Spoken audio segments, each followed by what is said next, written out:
Hello and welcome to another episode of The Long View. I'm Jeff Gamble, and today I'm pleased to be sitting here with Justin Nordstrom, a friend of mine, Just Nord on Board Game Geek. And our subject today is going to be a game called Paths of Glory. This is going to be a little bit of a departure for me because actually this is a game that I have not played. So I'm going to be kind of sitting in the host chair talking with Justin about this game because in all of the years that I've known Justin, this has been the game that he talks the most about. I have a little bit of experience with card-driven war games, like Washington's War, Twilight Struggle, if you want to call that a war game, but we're not going to get into that. Right. And so I have some basic ideas of the flow of these kinds of games, but I wanted to talk to Justin about it and ask him if he would sit in with me today, simply because this is the game that I just keep hearing about. I've heard about this one for years. So, Justin, first of all, can you tell us a little bit about Paths of Glory as far as who the designer is, who the publisher is, and maybe just a real brief 1-minute kind of synopsis of, what the game is? Sure. So I want to start by saying that first, thanks for having me. And I want to say that Paths of Glory is my favorite game. It's not my favorite war game or my favorite complex strategy game. It's just my favorite game. So first, a disclaimer, this is not going to be an unbiased presentation. But I do want to have a little comment at the end about the type of people that might be attracted to this game and people for whom would be one to avoid. And so, second, this is also not going to be a rules description, just like you did with Thunderstone. This is going to be kind of an overview of the game, and there's many, many places, especially on BGG, that you can go to get some good information about specific rules. So that's not what I'm going to present today. But to answer your question, so Paths of Glory is a 2-player game that depicts the major historical events of World War I. It was published by GMT Games in 1999. It was their first CBG, so now it's 13 years old. It was designed by Ted Raysier, who's published several great historical games, many of which focus on World War I or World War II. And at the end of, maybe at the end we could have a little time, I have a couple other suggestions from his kind of game design library that might be a good match for people. That sounds great. So first thing I want to ask, I try to ask this on all the episodes, is what is it about this game that initially attracted you? Mm-hmm. What was it that made you want to buy it? What was it that initially piqued your interest? Sure. Well, there's 2 reasons why I would say this is my favorite game. The first is there's a balance between historical theme and variety of choices. And this is what's true of all historically themed games, and Paths of Glory, as I said, relates to the events of World War I, is that the game necessarily shrinks your available number of choices because it wants to have you experience the sense of limitations that the historical figures experienced. But Paths of Glory has a really great trade-off. To make a game that fits the historical conditions, designers sometimes limit your number of choices, but Paths of Glory has so many choices, which makes the game both fascinating to learn and to study, but also really overwhelming, I think, when you're first getting started. I should also point out at the very beginning that Paths of Glory has about an 8-hour play time. So you're talking about a real investment of time in order to learn the rules, but also in order to play through a complete game. And so one of the reasons I really like the game is that it feels historical, but it doesn't feel like it shoehorns you into an experience of history. So it's not funneling you, right? Correct. Because there are some games that I know that even you and I have played together where there's almost some choices that you can't make, or some choices that are almost kind of made for you in order to fit the historical context. So now, one of the other things that I wanted to ask you about is this one of your favorite games, or actually you said it is your favorite game. Yeah. One of the things that I found from playing with you is that you really don't like the tactical level. You prefer the operational level. And so do you feel that maybe some of these... I think that from what I've seen in my limited experience with war games, the tactical games are usually the ones that give you a greater amount of freedom. Because aside from the initial sort of troop level or deployments or the units, I guess you would say, that you have available, you pretty much have a lot of freedom from that point on in that game. It also has a shorter playing time. Sure. There's usually some more variety, and your sort of scenario set up, where this is a very much an operational level game, yes? Well, actually, we say strategic level game in that it's very vast. And actually, that was one of the other things I really like about the game. I really can't speak much about squad level games. I think it's just not my thing. So I couldn't say whether ASL has I'm sure it does have a more in-depth rule set than Paths of Glory. It comes in a binder. Yeah, there so you I would go. imagine. Right. And not only that, but to your earlier point about the, there are a lot of elements of Paths of Glory that do force you to make certain choices. But what I'm saying is that the overall number of decisions that you need to make is extremely large. I think more so than other card-driven games. And so it doesn't, even though there are rules, for instance, that everything from when Russia's out of the war to when America's in the war, even a series of half dozen restrictions about what you can and can't do in the first turn alone. So there are a lot of those elements, but to me, it doesn't feel constrained because I have so many decisions I need to make. I guess that's what is it the decisions you need to make, or is it the decisions that you can make? That's kind of, they're two different things. So which is it? Is it that there's a lot of decisions that you are free to make on your turn, or is it that there's a large decision space? It's that you want to do everything, and yet you have to decide, how you're going to be most efficient in doing those things. And so that's the other thing I really love about the game, and that is the level of mental engagement. I mean, there's so many reasons why we, pursue this hobby instead of bowling or ceramics or something. But one of them has got to be, alongside the collecting element, alongside the social element, there's also the element of mental engagement. And for me, when I play Paths of Glory, that's when all my synapses are firing, and that's when I feel like I'm really on the edge between really loving the game and being so frustrated I don't want to play it anymore. And that frustration might lead some people to sort of simply say, look, this isn't the game for me. But it's one of the reasons I really like it. It's so engaging.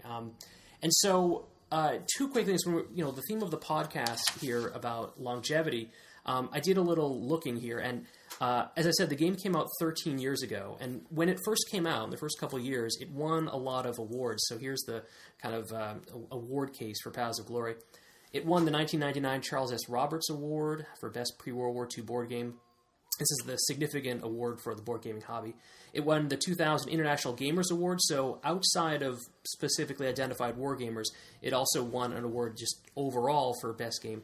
And then the 2001 Games Magazine Games 200 Best Historical Simulation Game. And so that's an even broader audience. So if you're talking about a small nucleus of, say, war gamers, and then a broader audience of just board gamers, and then an even broader audience of the kind of gaming public, people that would read Games Magazine, but might be sort of new to games themselves, or might not be what you would consider grog nerds or whatever. I think so. When it came out, the game received a lot of accolades. But what I think is even more remarkable is that in the 13 years since, this is a podcast about longevity, and so I thought it was relevant to point out that on Consim World, which is the ward gaming website, Paths of Glory has received 21,115 posts about the game, all the way back to 1999 when it came out, and there's more than 24 posts this month alone. And so on one hand... So it's still active. Correct, there's people that are still playing and discussing the game. There's also over 160 games being played on ACTS, this online version, website that implements the game. So that's kind of the big point here, is that even if you have moral problems about playing a war game, or even if an 8-hour play time isn't something you're interested in, I do think that it speaks to the broader theme of the podcast, which is to experience and realize that the best game that you have, or the best game that you could play, may not necessarily be the one that just showed up in a shipping box from UPS that morning. Well, I'd like to touch. I'd like to go back though and touch on something that you said, which is that given the awards that the game has received, right, and You mentioned that you felt that this game actually had some crossover, and I kind of found that idea interesting as you said it, because everything about this game says there should be no crossover here. Right. When you look at the dawning nature of the playtime, that's one of the only reasons I haven't tried it yet. I've had it in my cart or trade list. I don't know how many times ready to pull the trigger, knowing that this game and would love to play it. But, honestly, the playtime alone, it's okay, well, when are Justin and I going to have 8 hours and we can sit down? And honestly, as a first-time player, that's going to go one of two ways. Either it's going to go even longer than 8 hours, or it's going to be over really quickly. Exactly. One of the two. So, there's such a huge investment in time, in rule set. Right. That I'm kind of curious as to if there's anything else that you can hang your hat on that would explain why Paths of Glory. I mean, when you look at the BGG Top 100, I mean, there was one point in time where I think Paths of Glory was up. Where was it? It was like in the 20s or 30s. I mean, it was way up there. So right now, you're exactly right. So right now, Paths of Glory is ranked 23 overall in BGG. And we both realize, Jeff, that there's serious... I mean, you can't base what you're going to play based only on ratings. I mean, no, obviously not. But again, the game's been there for so long. For a 13-year-old game, number 23 is not that bad. No.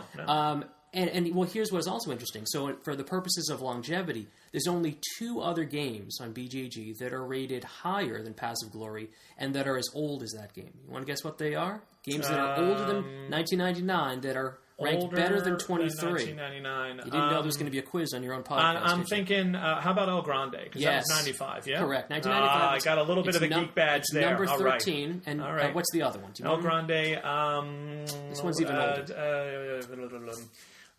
When did Tigris and Euphrates go? out? You got did it. I get it? 1987, Fantastic. number 15. So that either means I got a lot of geek knowledge, or I spend way too much time on the computer looking at rankings that I probably shouldn't look at. You know that on BGG you can also identify, do a pull down based on game genre. So for war games, this is even Paths of Glory ranks even better. It's number 3 overall for war games on BGG, and it's behind only Twilight Struggle and War of the Ring.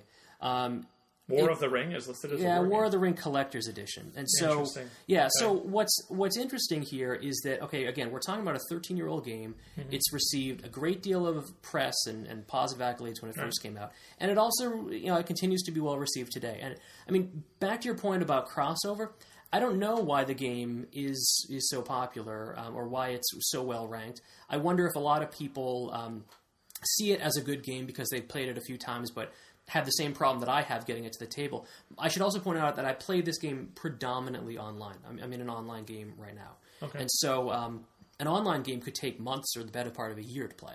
And I really like it. And one of I think the time that I first realized this is my favorite game was when I realized I'd just been staring at the map. I wasn't playing an actual live opponent. I was just playing an online game, and I was staring at the map for must have been 20 minutes. And I thought to myself, wow, because I was mentally thinking about what am I going to do, and what's my opponent going to do, and then, well, if he does this, I'll do that. And so much of the time spent playing this game is actually me staring at the map board, wondering what I'm going to do next. And so, and so, I mean, the play time is a major factor, but I think that online play mitigates that. And this is something I was going to get to later, but if I couldn't play this game online, if they shut down ACTS, this game wouldn't be my favorite game anymore. And so part of me wonders, is it my favorite game because I can play it online, or do I play it online because it's my favorite game? And I guess I really don't know the answer to that question. Yeah, that's an interesting distinction. I mean, because, but you've had the opportunity to play it so much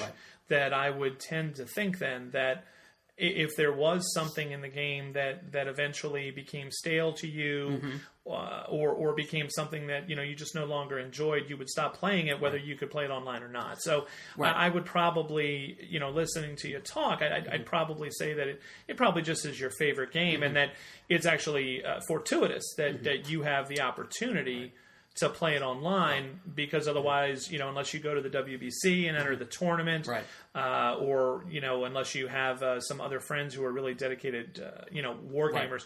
What do you say to, I'm still picking at this like a dog with a bone, because I'm still trying to figure this out. I'm trying to figure out whether the high ranking is due to reputation, or the high ranking is due to something inherent in the gameplay, because I'm still trying to figure out why a game this complicated, because you've told me there's still things in the rule set that you're still finding. Exactly. Yeah. It's not like a game that you can easily pick up. There's a barrier. Yeah. It's a game that has an enormous playing time. There's a barrier. Right. It's a game that only plays 2, which for many people there's a barrier. Right. So, you have this game that has all of these inherent barriers in it, and yet it's really highly regarded. Yeah. Does it have anything to do with the card play? Maybe. Is there something different about it than, say, Washington's War or Twilight Struggle or Hannibal? Right. Rome versus Carthage. Is there some sort of... Is there a difference to the way the cards work in Paths of Glory? Absolutely. So well, I want to get back to the idea of why it's ranked so highly, but to compare it to other CDGs, this, I think, is one of the reasons why people do consider Paths of Glory. It's similar to, although I would say a step up from the other CDGs. You could draw a direct... Now, Paths of Glory was not the first CDG. That was We the People in 1994. But Paths of Glory is a significant, I think, a more intense card-driven game. Maybe I would say even the most intense card-driven game. And why? Why would that be? The major reason is that, say in Washington's War, you can play a card in generally three ways, right? You can play a card to place political influence, you can play a card to move and have soldiers move and fight, or you can play a card, some of them, for a combat card. In Paths of Glory, you can play a card as an event. You can play a card for strategic redeployment, which means that you can move small numbers of soldiers great distances across friendly terrain. You can play a card for replacement points. Think of this as resurrecting a soldier that's died. You can also play cards for combat cards. Some of the cards that you play for events go away. You remove them from the game after you play them. So they're one time only, yeah? Correct. Right. And that's significant because the other important factor is that in Paths of Glory, there are individual decks. Right, so the two sides, the Allied powers, basically Britain, France, and their allies, they have one set of decks. They have one set of three decks. And the Central powers, Germany, Austria, and their allies, have another set. And so you're not playing with the same set of cards. Paths of Glory has a concept called war status. It reflects your side's commitment to fighting in war. And the more committed you are, the higher your war status, the more you're eventually going to be able to add in other sets of cards. Think of this as the mid-war and late-war cards in Twilight Struggle. Right. Yeah, but instead of adding all those cards at one specified time, you're going to add those cards when you've played enough events to move up that war status number. The war status number is important for a couple of reasons. First, some major big events, like the Bolshevik Revolution, are only possible at a certain war status level. But also because if I am playing more cards as events, then I might be adding the limited or total war cards earlier than my opponent. And so the downside, of course, is that by playing cards as events, you're not getting to play them for operations. You're not getting to have your soldiers move or reinforce. You're not able to play them for replacement points or something. So playing cards as events is really important because it's also part of this kind of mini game within the game, and that is card culling. Because I have my own individual deck of cards, if I play a worthless card, let's say the event isn't even important to me, I might play it both for war status, but also to get that, like, say, 2 value card. Cards are numbered 2 through 5. Get that 2 value card out of the game so that when I recycle my deck again and again, I'll be able to draw better cards. And so there's this real... one of the reasons I mentioned before that it has so much intensity and you're always thinking is sometimes you're not thinking, how am I going to move these soldiers to this place? You're thinking, how am I going to get rid of this worthless card from my hand so I don't see it again? So there's almost an element of deck building in this then. Yeah, in a way. Because you're trying to thin. Yes. You're trying to thin your deck of these cards. So if I'm understanding you correctly, then when you play a card that is a low value card, like say a 2 card for an event that isn't really going to hurt you, right, that's going to accomplish something because number one, it's going to take it out of your deck so that when you do reshuffle your deck, you're going to have one less 2 card. But it also means that you're going to move up that track that because you played it as an event. Yeah, yes? Possibly. Not all cards will contribute to war status. Okay. But you may just want to get rid of it because it's a 2. However, now your opponent, and this is where the game gets, it becomes like this, theater of the mind thing, because if your opponent realizes that's what you're trying to do, the opponent could try to stop you by making a series of moves that you have to respond to with operations. So you might want to play a card for war status or to get it out of your hand, but you also realize, wait, if I do this, I'm going to be slaughtered. The other part of the game that you were talking about, barriers to entry, is the supply rules. And this is, I think, the most important part of Paths of Glory. If you have units that can't trace a route back to, generally for the Allies, it's London. Germany has 2 factories.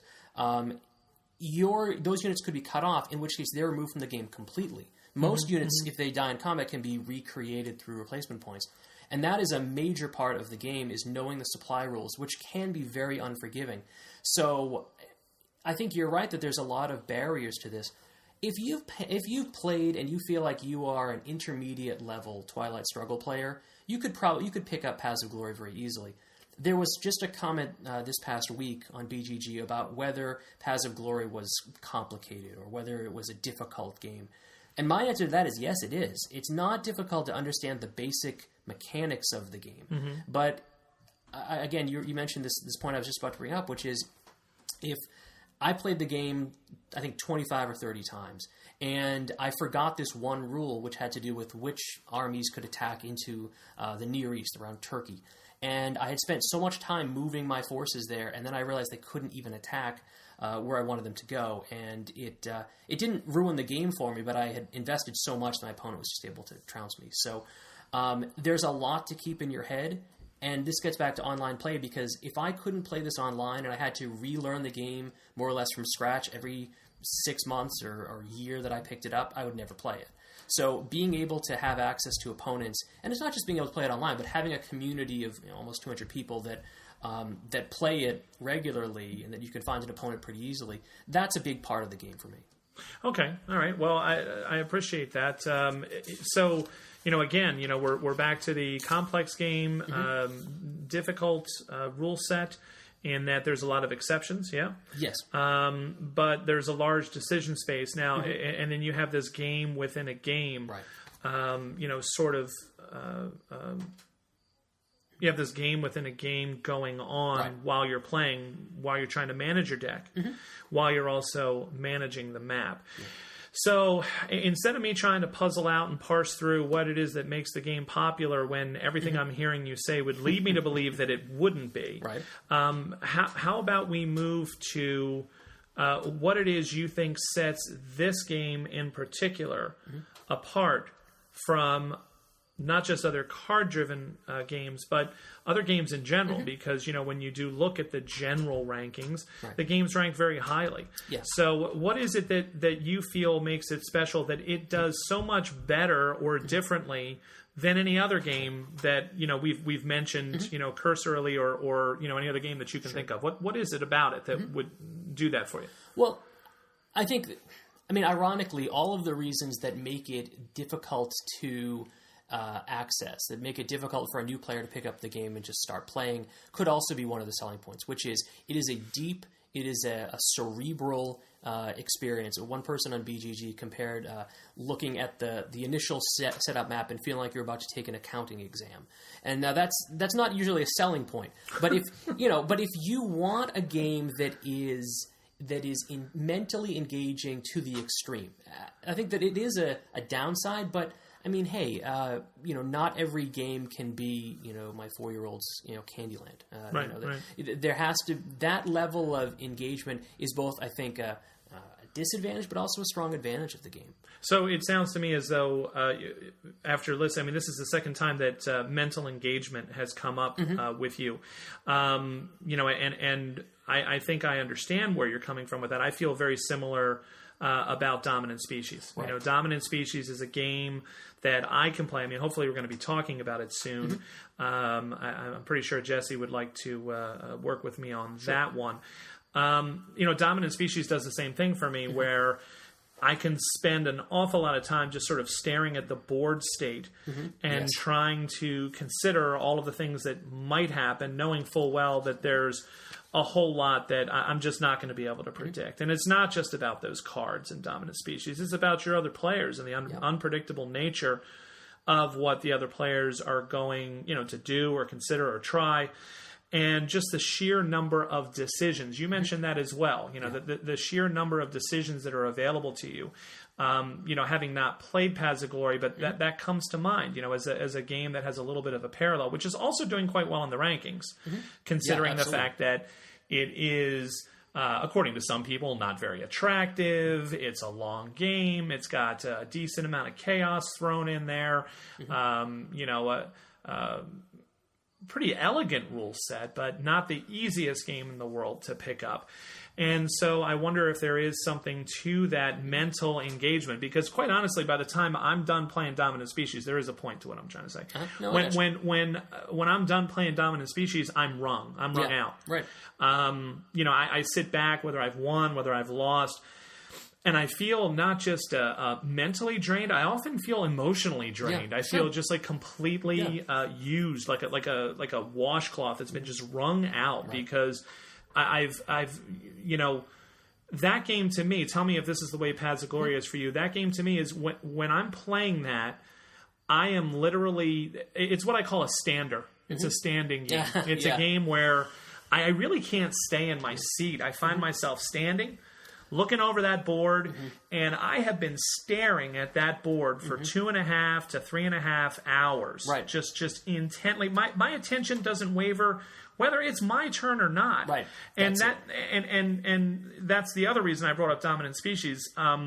Is because that's a question I have for you about Paths of Glory, which is that one of the things I've noticed going to the WBC and kind of observing from a distance the wargaming community is that there seems to be this sort of a standard of, okay, Bob is going to take his move. And while Bob is taking his move, Jose can go and grab a sandwich, maybe take a nap. He can go and hang out at the bar and then come back like 2 hours later and maybe it's his turn. Dominant Species moves because of the action pawn selection thing. You can't. Your turn is not that long. You have these micro turns. It almost reminds me of a Matt Gertz Rondell kind of a thing. Yep. Does Paths of Glory though have that? Like, do you have those turns where it takes hours, where you're or a half hour where you're just staring at that board? No, it's very much like Twilight Struggle in terms of how the game feels. Like, there are very different rules and so forth. But if you feel like Twilight Struggle drags, Paths of Glory is not a game for you. But if you feel that level of kind of engagement and interaction between players, then Paths of Glory might be something for you to think about.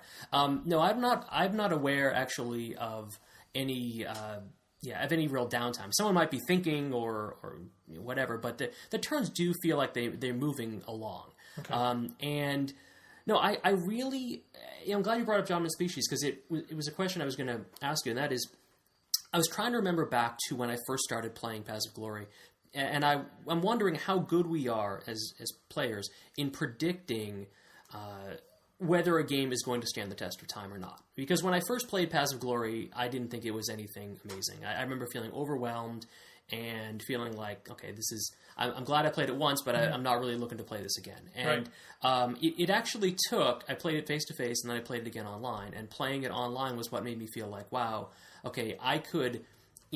In ACTS, the automatic card tracking service that I used to play the game, you could, I submit a move in the morning and maybe my opponent submits one later that day, and then I send one at night. Maybe you get through 3 or 4 turns on a good day. But in between, I could be looking up rules or looking through a card manifest to say, all right, well, these are the cards that I have in my hand. Here's what I might be drawing next turn. And so being able to play it online was what really got me to understand the game. And that process of having it become my favorite game probably took over a year.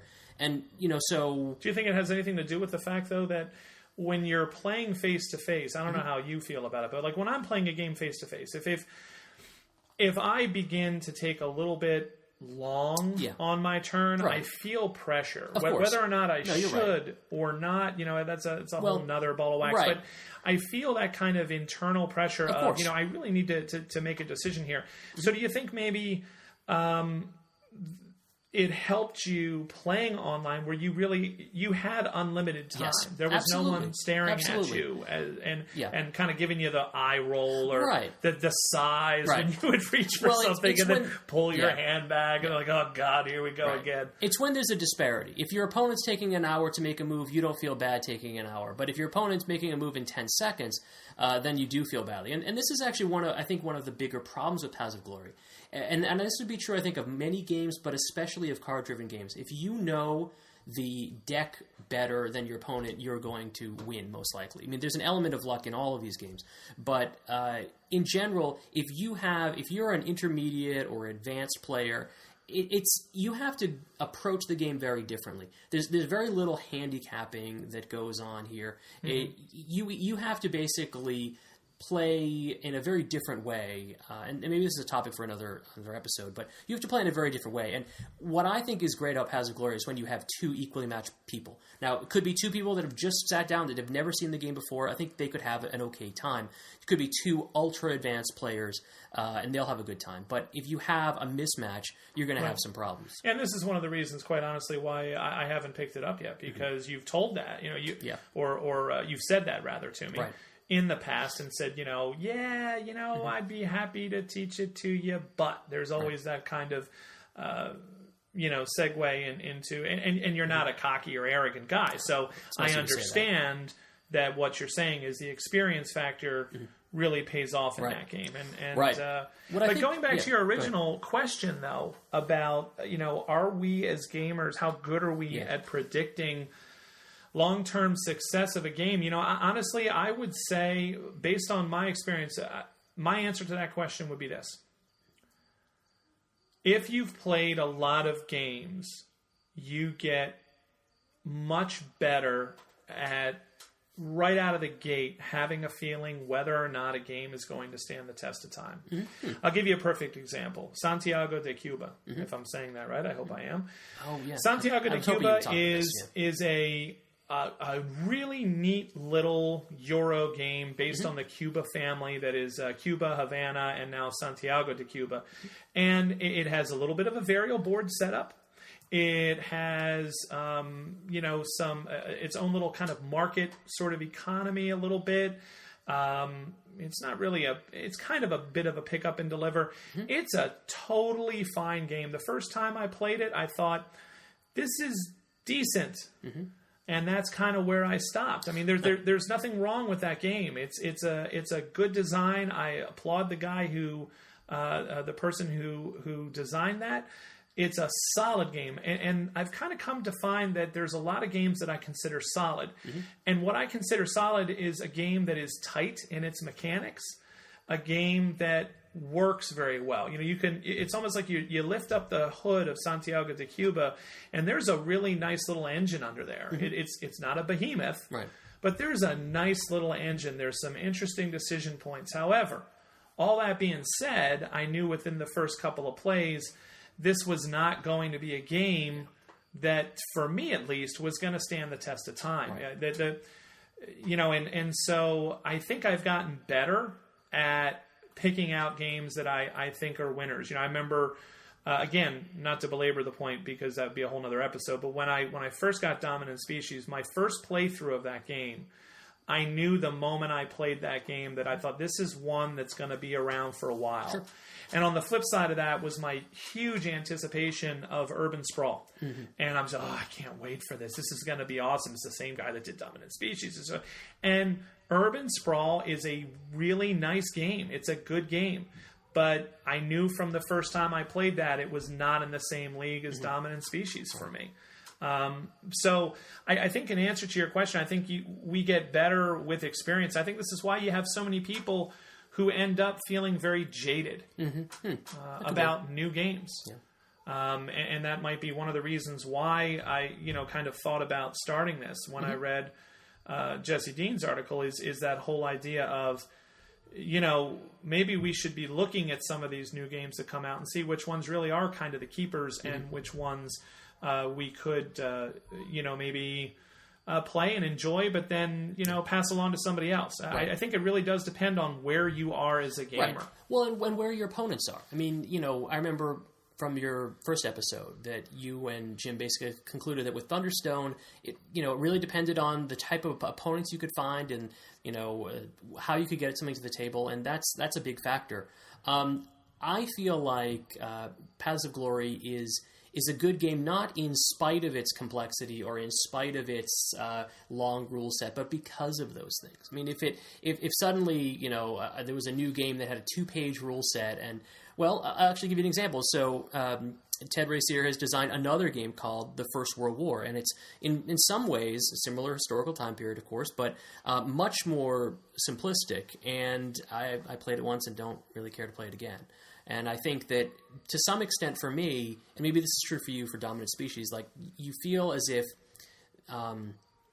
I don't know, you feel as if the complex nature of the game is what makes it so great. And I think you could be right. I think you could have hit on something there, because that would also explain the enduring kind of success of ASL. I mean, sure. I don't think you. I mean, I played a lot of Squad Leader when I was younger. Actually, that was my thing, and really enjoyed it. The original Squad Leader, Cross of Iron, Crescendo of Doom, all those. Not ASL, but just regular Squad Leader, and that. And I played Panzer Blitz and Panzer Leader in those games, and and like you said, they were fascinating to me because of their complexity, especially Squad Leader. When you look at line of sight and calling in for artillery fire and the spotting rounds. I mean, geez, there were rules for spotting rounds and then fire for effect and all of these different things, and it really immersed me into that situation, and so.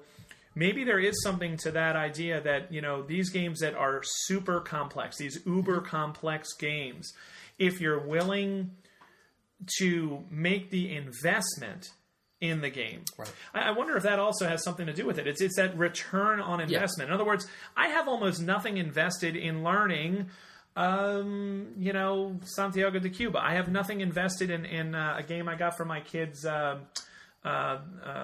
It Happens, which is a Stefan Feld title. It's a cute little, fun little dice kind of allocation and rolling game. It's a blast. It's fun to play, but I really kind of had nothing invested in learning it. Whereas, there are some games that I feel that you need to invest time.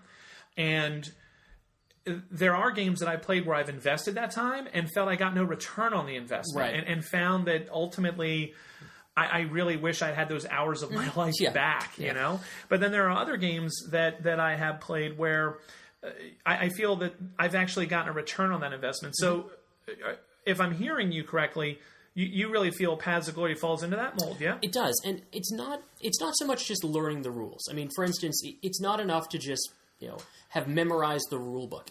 The return on investment comes from feeling like you have been able to understand the rules and have adjusted your playing of the game in order to use those rules to their maximum effect. So that you understand, I know I can do these sets of maneuvers, and that's going to help me for these reasons. And so I would agree with that.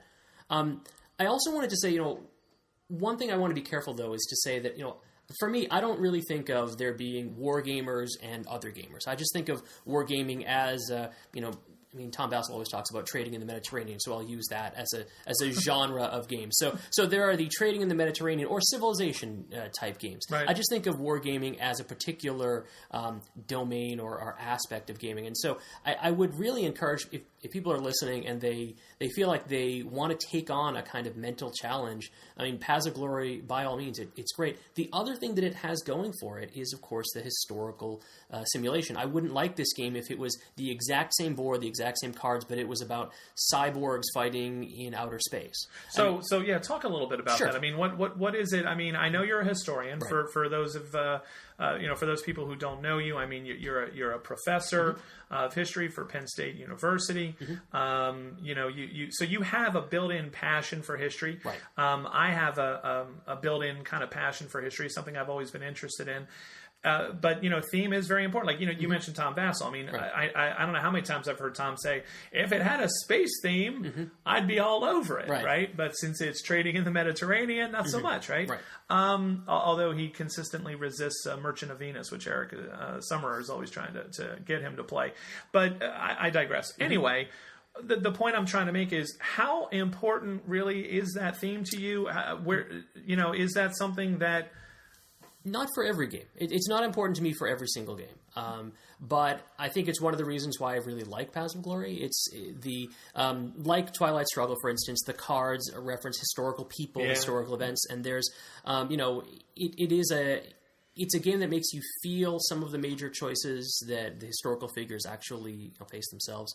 That's really important to me. And I feel like, like I said, Paths of Glory recreates that pretty well. But is that unique to war games? You I said really don't think theme so. Doesn't really matter to you in other games. I mean, like right now, we're sitting here in Pennsylvania. We just had one of the largest hailstorms that I can remember in recent memory. We have no power, but fortunately, my laptop's charged up here, and we're in the middle of playing Sekigahara. And this is my second playthrough of this game. I love this game. I think this is a great game, full of agonizing kind of decisions and choices and tactics, strategy, bluffing. It kind of seems to have it all. Yeah.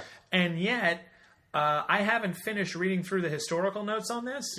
I would enjoy this game even though I know absolutely nothing about the history of this unification of Japan. Exactly. Now, one of the cool things about these kinds of games, though, is that it's made me interested in it. Exactly. So I will probably finish reading those historical notes very soon. I may dig a little bit deeper into this history, but I think you hit on something, though, which is that, like, in most Euros, we always hear this term pasted on theme. And, you made the statement that theme doesn't matter to you. But with war games, though, it really does seem to. Like, for me, I mean, I was drawn to Washington's War because of my interest in the American Revolution. I had read that book that you loaned me, Almost a Miracle. Phenomenal book, and it refired my passion for that particular topic. And so, do war games really... Do you think they need that? I mean, is the historical context something that is absolutely essential for your enjoyment of the game? Or, like I'm talking about with Sekigahara here, I hope I'm saying that right. Yeah.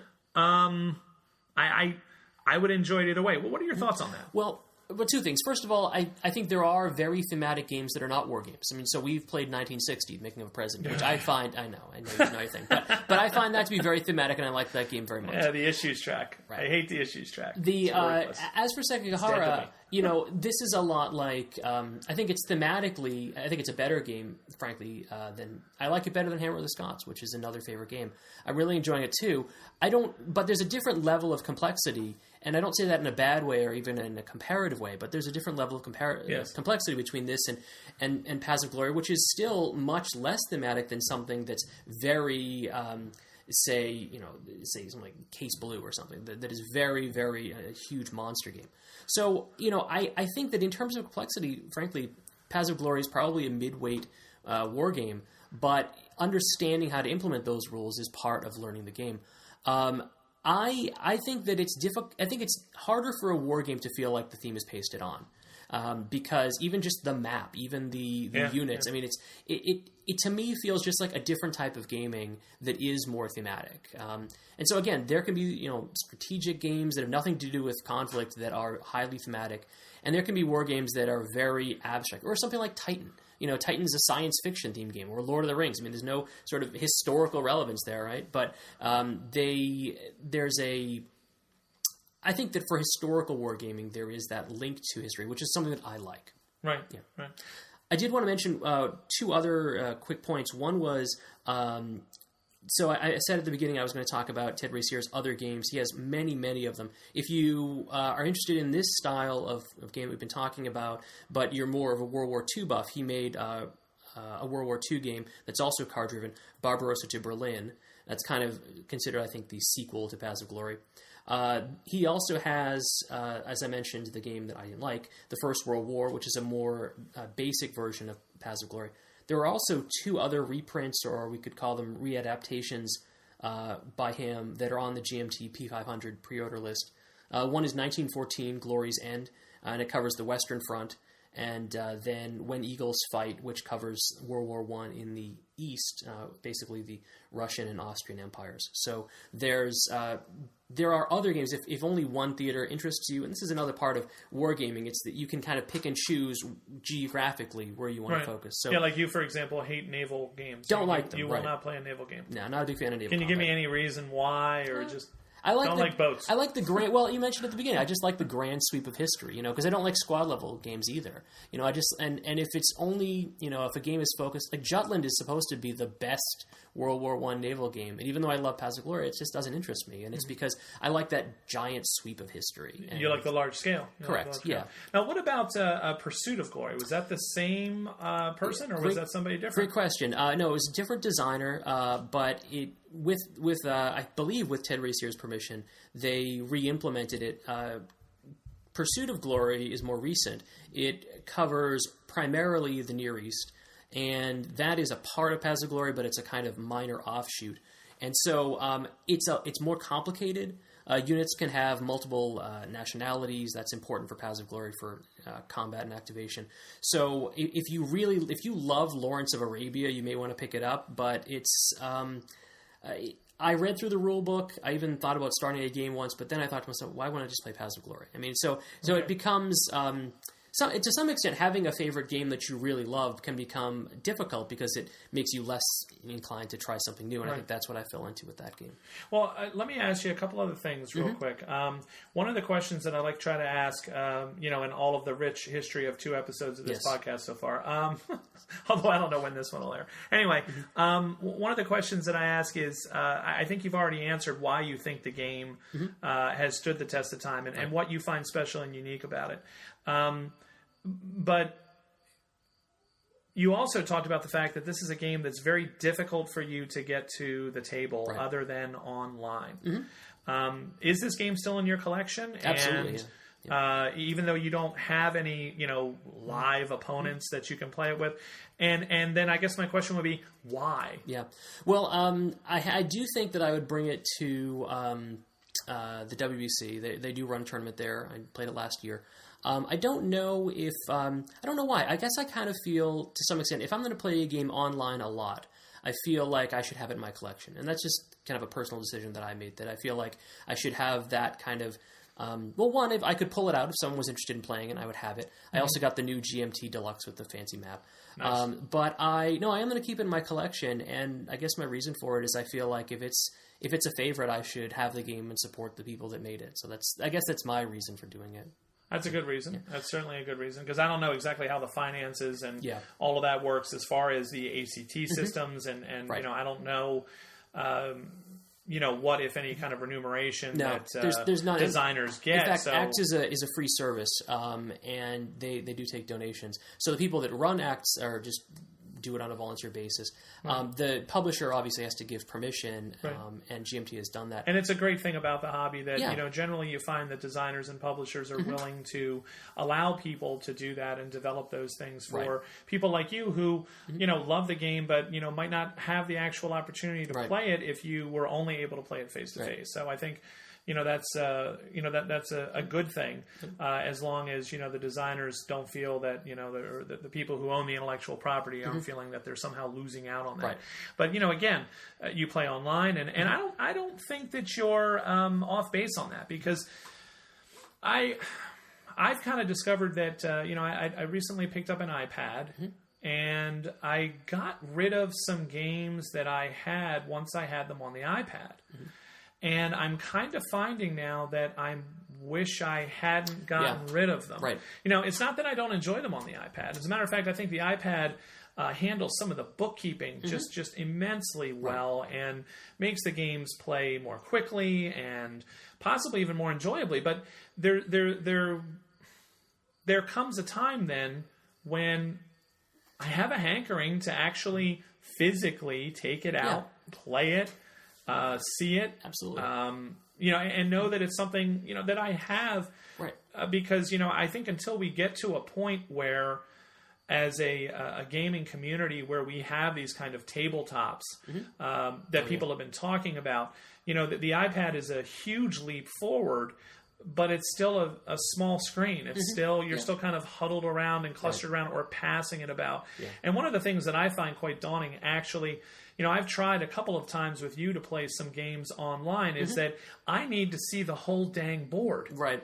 And I have a real hard time when I'm having to kind of scroll. Right. And, I guess the way my brain works is I kind of like to encompass the whole situation where everything is at once. Right. And I find it becomes very hard for me to make decisions when I don't have the entire decision space in front of me. In fact, that's actually a point that I wanted to get to, and that is, we've been talking about the complex nature of Paths of Glory, but I have a couple pieces of advice if someone did want to start playing it. And one would be you can pick up an earlier edition for very little money, or buy the deluxe one brand new, even that's not expensive, and set it up in an out-of-the-way place, even if you're playing it online, and set up the physical map, punch out the counters, and go about the task of just setting up the map. That'll help you kind of get oriented geographically to where things are, and if, just like you said, Jeff, if you want to see the whole board, you'll have it there in front of you.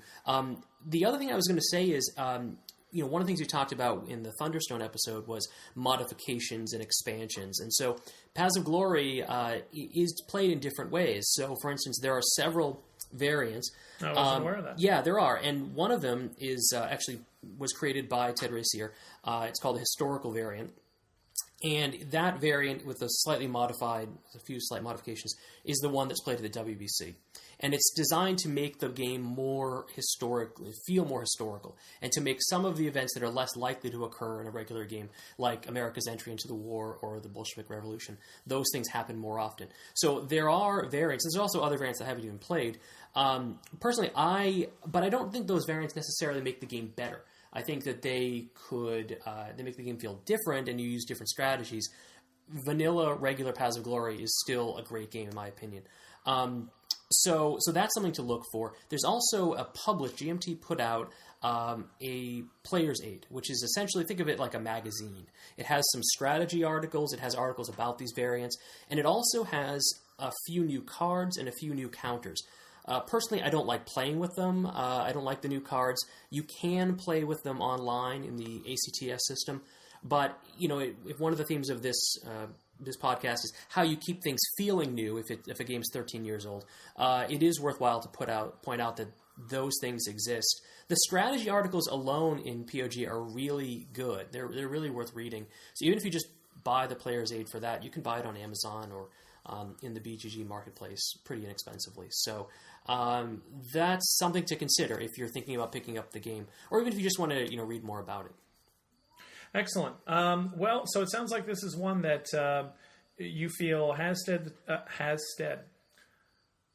So it sounds like this is a game that you feel really has stood the test of time, and that's going to stay in your collection. Yes. And that you think people should not shy away from, but with the understanding that there's a definite commitment in time involved, but that your return on investment, that seems to me to be, after talking with you, that's kind of a thread that I've been able to pull at, which is this idea of complexity as a return on investment. Yep. And if you have a game like this one, it sounds, or like other games that people know and love. I think of even certain Euros like Twilight Imperium 3. Of course, where you have a 50-page rule book, or some of these other kind of thematic games. I've talked to people who play Arkham Horror all the time. Right. That's another one that I don't have my geek badge for. I've never played that, but it's my understanding that that it's very rich thematically, but that there's a definite investment in time that you have to take in order to learn that game. And so maybe one of the things that makes a game great is the idea of, do you get return on your investment for the time that you play? Do you and I guess maybe the last thing I'd like to talk about is, what is that return on investment? Is the return a simple enjoyment, or is the return becoming better at the game? What would you say is the return on investment that you look for in Paths of Glory, or maybe in games in general? Or is it different with a Euro than it is with a war game? What would you say to that? I think there's there are differences, but I think one of them is that it feels intensely thematic. And the comparison to Arkham Horror is a good one. Now, I'm not a fan of that game, but if you are, if you're maybe a very casual gamer, but you love the Lovecraft mythos, then this game would really excite you and make you feel excited to play it. And that's kind of the way I feel about Paths of Glory, is that if you have a real interest in history, like we both do, then there's going to be an extra level of enjoyment that someone that really could care less about history, or really wasn't part of their hobby or whatever, that person would be less likely to see Paths of Glory, or really any of the complex card-driven games, Twilight Struggle or Wilderness War or anything like that as something they'd want to pick up. So yeah, you're right about the return on investment piece, but I guess it's very individualistic. I guess it would have to be, because what I'm hearing you say is that return on investment is dependent on how willing you are to make that investment in the first place. Exactly. Yeah. In other words, since I don't have a huge love of Lovecraft, I don't know that I'm really willing to spend all that time playing games of Arkham Horror, which I understand can last anywhere from 2.5 to 6 hours, depending on how the game goes. So maybe that is something else that you have to consider, is that return on investment. You have to be willing to make the investment. It has to be something that at least interests you or fires your imagination enough, because listening to your answer, you spoke more about enjoyment than you did about wanting to master the game. Like, I didn't really hear you talking about, you did talk earlier about levels of players, but it was more in terms of experience, whereas what you just talked about now was more about the thematics of it and your enjoyment of it, and the fact that your love of history gives you a deeper enjoyment for that game. So, maybe that's a prerequisite. That's an ingredient that you need, in order to find that game that's going to be something that's going to stick with you for a long time. You have to have something that you're willing to invest the time in, and then actually get something back. You have to get the return. If you don't get the return, then, it becomes an experience that was frustrating. I agree. One of the things, let's just talk here about Sekigahara for a second. Do you think this is going to be a game that 2 years from now you're still going to have in your collection and want to play? My initial reaction would probably be yes, and there's a couple reasons for that. And it has nothing to do with the thematics. It doesn't have... Now, maybe it will eventually as I learn more about this period of Japanese history, but to me, the reason it's a keeper is, so far... I've only played it twice, so that's why I haven't really opened it up for a podcast episode yet. But the idea is, for me, this is a game that seems to be a nice match between complexity and interesting decision space. Yep. And the sort of built-in frustration of not always having the cards you need to activate. You might be set up perfectly to do something that would be an amazingly brilliant move for you to do from a tactical or strategic standpoint on the map. But if you don't have the cards you need, if you don't have that loyalty, then you're not going to be able to take advantage of that opportunity. And so then the game becomes about maximizing what you can do, sometimes rather than what you should do. Yeah. And so that, to me, says possibly there's going to be a lot of replay value in this game. I agree. Because it's not always going to be about, these are the paths that I need to block, these are the locations that I need to hold in order to win the game, end of story. Right. You might have those strategic long-term ideas, but whether or not you can execute that is completely anybody's guess based on the cards you have. So I agree. That's what I would say about that, at least at this point. Right. Well, why don't we agree that episode 39 or whatever it's going to be 2 years from now, we can go back and reassess, because I feel the same way that you. I feel like it's a very strong game.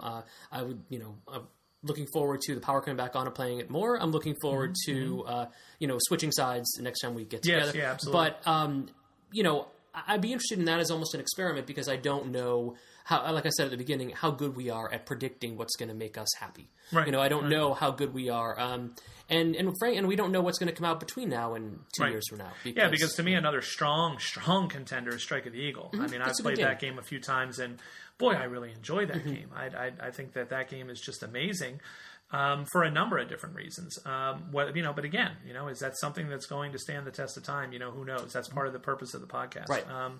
Well, Justin, I want to thank you very much for stopping by and sharing your expertise on this game, because I don't have any expertise on it, but it's a game that, I personally have been very curious about. And like I said, I've been so close, to hitting that add to cart. I don't know how many times GMT did their sale last year, and I was like, maybe I'll pick up Paths of Glory. I was really thinking about it. I was leaning. As a matter of fact, it was in my card, and then I ended up, swapping it out for something else. And it's again, you've got me curious about the game now, because I do love Twilight Struggle so much, and I do enjoy some of these card-driven games quite a bit, especially with the historical flavor and the text. And I appreciate you sharing your thoughts and your views and why you think the game is a definite keeper. Excellent. The last thing I'd like to ask you, though, and maybe I'll have to go back in the magic of editing and see if I can splice this back in. What complaints, if any, do you have about this game? Because we haven't so far. It's been a love fest. Sure. Well, no, not entirely. Because one complaint, this reflects what I said before, is you really need to really enjoy the game. You need an equally matched opponent. Yeah, that's one. That's one. It's not a complaint against the game, but it's just one of the features, especially because you will know what is in your opponent's deck after you've played it a little bit. So you can anticipate that I might not want to do this move because my opponent might be holding this particular card. Whereas if you're a brand new player, you've got enough trouble figuring out your own cards, let alone what your opponent has. So Twilight Struggle is very much the same way. Absolutely, yeah. So that's one major issue with the game, I'll say. It's not really a complaint. The other, of course, is, like you pointed out, Jeff, playing time, finding those equally matched opponents. It's very difficult. Are there structural or rules parts of the game that I don't like? Yeah. No, I have to say no, because, like I said, learning those rules quirks is part of understanding the game. So there might be some people that complain about the game feels very bizarre. Like you have a very, you can have an incredibly weak unit that just encircles another, and suddenly that other unit is effectively paralyzed and could be removed from the game. And some people feel like that makes the game feel strange or unusual. But if you understand that, that's part of the supply rules I talked about earlier. If you understand that, then you have to plan for it, and you have to make sure there are no breaks in your lines. And the game is very much about establishing fronts and having no lines between your troops or no gaps between them. So that's part of the game that I appreciate but I imagine other people might see it as maybe a negative. Yeah, exactly. Yeah. So, but that's it.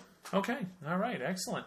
Well, again, thank you very much for sharing your thoughts. And, if anybody has any comments or questions for Justin or myself, you can feel free to post it on the 2d6.org webpage or on our guild here on Board Game Geek. We'd also like to thank the people at 2d6.org for their generous support and hosting of the Longview podcast. So until next time, I'm Jeff Gamble, and thank you for listening.